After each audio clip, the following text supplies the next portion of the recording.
Hello viewers. ये हमारा series का चौथा वीडियो है, टिप्स फॉर लिसनिंग स्टेज। मैं फिर से दोहरा देता हूँ कि इंग्लिश सीखने में 5 स्टेजेस क्या क्या हैं: reading, writing, listening, thinking and speaking. तो मैं पहले ही 2 वीडियोज़ आपके लिए बना चुका हूँ, रीडिंग स्टेज के लिए और राइटिंग स्टेज के लिए। ये मेरा तीसरा वीडियो है टिप्स के बारे में। ये तीसरा स्टेज है लिसनिंग स्टेज। तो मैं आपके लिए पहले प्रेजेंटेशन शुरू कर लेता हूँ, स्लाइड शो शुरू कर लेता हूँ।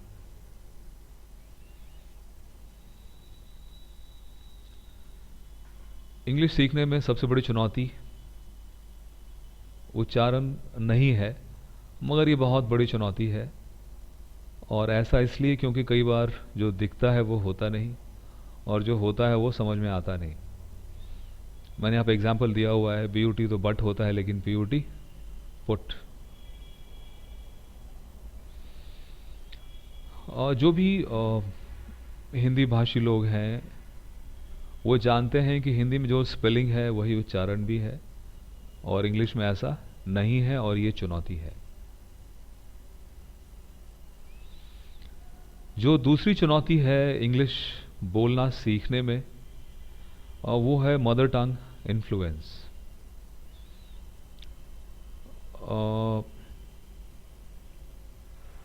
आप सबने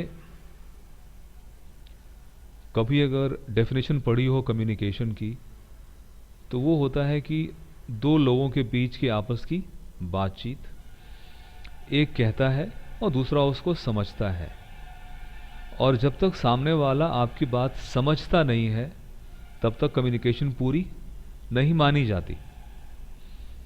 तो यहाँ पर मदर टंग एक प्रॉब्लम इसलिए है कि कई बार जो हमारा बोलने का लहजा है, जो हमारा बोलने का एक्सेंट है, वो हर एक को समझ में नहीं आता।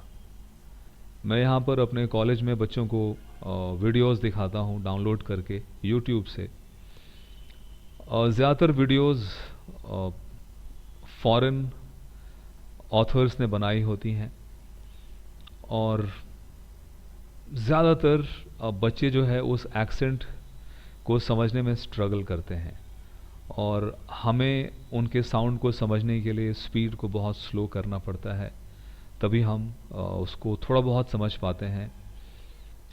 तो उसी प्रकार से जब हमारे इंडियन कॉल सेंटर्स के वर्कर्स, मैंने ऐसा सुना है, मैं बहुत श्योर हो के नहीं कह सकता हूँ, कि जब वो अमेरिकन्स कस्टमर से बात करते हैं, ब्रिटिश कस्टमर से बात करते हैं, तो उन अमेरिकन्स को हमारा एक्सेंट समझ में नहीं आता है, और कॉल सेंटर्स बड़ी ट्रेनिंग देते हैं स्टूडेंट्स को, अपने वर्कर्स को, अपने इंग्लिश में से MTI हटाने के लिए।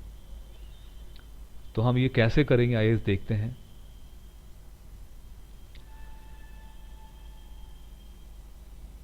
एक्सेंट हटाने को हम एक्सेंट न्यूट्रलाइजेशन बोलते हैं, एक्सेंट न्यूट्रलाइजेशन। और इसको हम बार बार प्रैक्टिस करके बदल सकते हैं, और इसके 2 तरीके हैं हमारे पास। पहला तरीका है ट्रायल एंड एरर मेथड, कि आप किसी से या कहीं से सुनने की प्रतीक्षा करें कि वो सही उच्चारण करेगा, और फिर आप उसकी नकल करेंगे। अक्सर हम किसी व्यक्ति या किसी मीडियम के द्वारा उच्चारण सुन पाते हैं, और हर जगह पॉज या रिप्ले बटन तो नहीं होता, और इसीलिए मैं इस तरीके की सलाह नहीं देता आपको। तो अपने MTI को न्यूट्रलाइज करने के लिए जो सेकेंड तरीका है वो है फोनेटिक्स और फोनोलॉजी सीखें। ये फोनेटिक्स क्या है, फोनोलॉजी क्या है, यहाँ पे डेफिनेशन में लिखा हुआ है इंग्लिश में। थोड़ा कठिन है, थोड़ा जटिल भी लगता है ये, तो मैं इसको आपको अपने ढंग से सिंपल तरीके से समझाने की कोशिश करता हूँ। फ़ोन मतलब आपने शायद कहा होगा टेलीफोन, मगर अ, मैं समझता हूँ कि टेलीफोन का संधि विच्छेद किया जा सकता है, जहाँ पर टेली का मतलब कुछ और है और फ़ोन का मतलब कुछ और है। टेली मतलब दूर, आपने सुना होगा टेलीविज़न, दूरदर्शन। तो टेलीफोन जो है वो टेली और फोन से बना है, जहाँ पे टेली दूर है और फोन क्या है? फोन है साउंड। तो फोनेटिक्स में हम सीखते हैं इंग्लिश साउंड्स के बारे में, और उसी स्टडी को हम कहते हैं फोनेटिक्स और फोनोलॉजी। फोनोलॉजी ऑनेस्टली स्पीकिंग ठीक से मैं भी नहीं समझता हूँ, और फोनेटिक्स मैं थोड़ा बहुत जानता हूँ।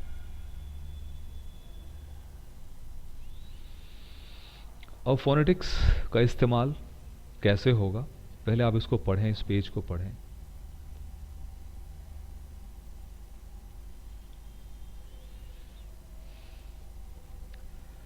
आप यहाँ पे देख पा रहे होंगे ये फोनेटिक्स की स्पेलिंग है, और ये उसका उच्चारण दिया हुआ है इन स्लैश के बीच में, ये 2 स्लैश आप देख पा रहे होंगे।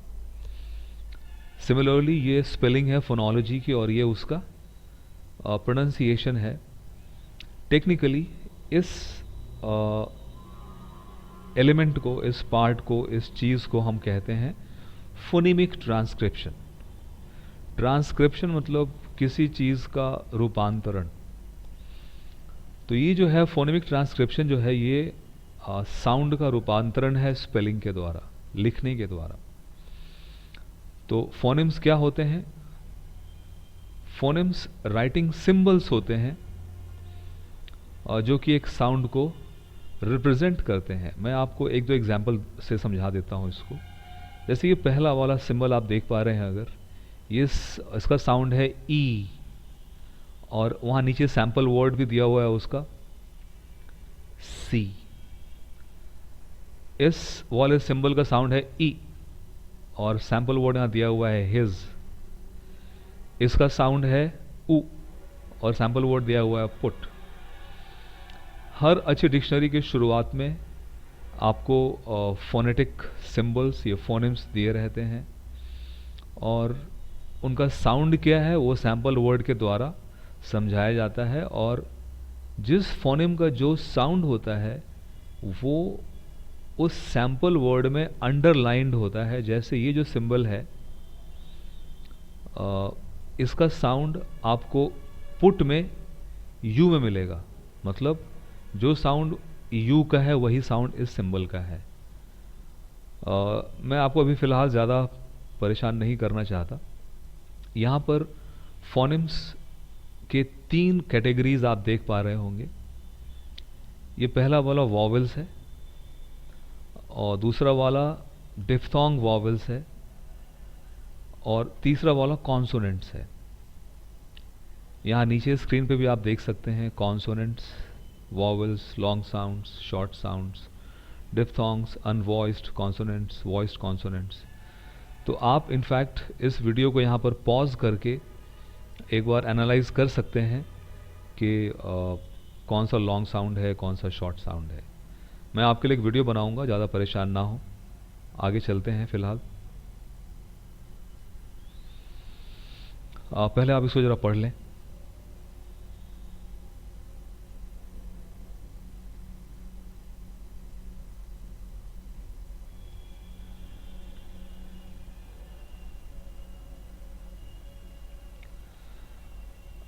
हिंदी में स्वर और व्यंजन होता है, हम जानते हैं। स्वर जैसे कि अ, आ, छोटी ई, बड़ी ई, और व्यंजन जैसे कि क, ख, ग, घ, च, छ, ज, झ, ट, ठ, ठ, त, थ, द, ध। तो फोनेम्स भी उसी प्रकार से होते हैं, उनका वर्गीकरण होता है। लॉन्ग वॉवेल्स और शॉर्ट वॉवेल्स, जैसे हमारे यहाँ छोटी ई की मात्रा, बड़ी ई की मात्रा होती है, छोटी यू की मात्रा, बड़ी यू की मात्रा होती है, वैसे ही फोनेटिक्स में लॉन्ग वॉवेल्स और शॉर्ट वॉवेल्स होते हैं। वॉइस और अनवॉइस थोड़ा लोगों को कंफ्यूज करता है।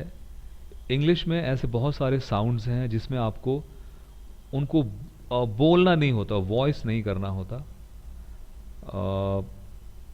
उनको अनवॉइस्ड बोलते हैं। आपको अगर ये कंफ्यूज कर रहा है तो मैं आपको सलाह दूंगा, एक वेबसाइट है BBC लर्निंग इंग्लिश, आप उस पर जाएं और वहाँ पर प्रोनाउंसिएशन सेक्शन में जाएं।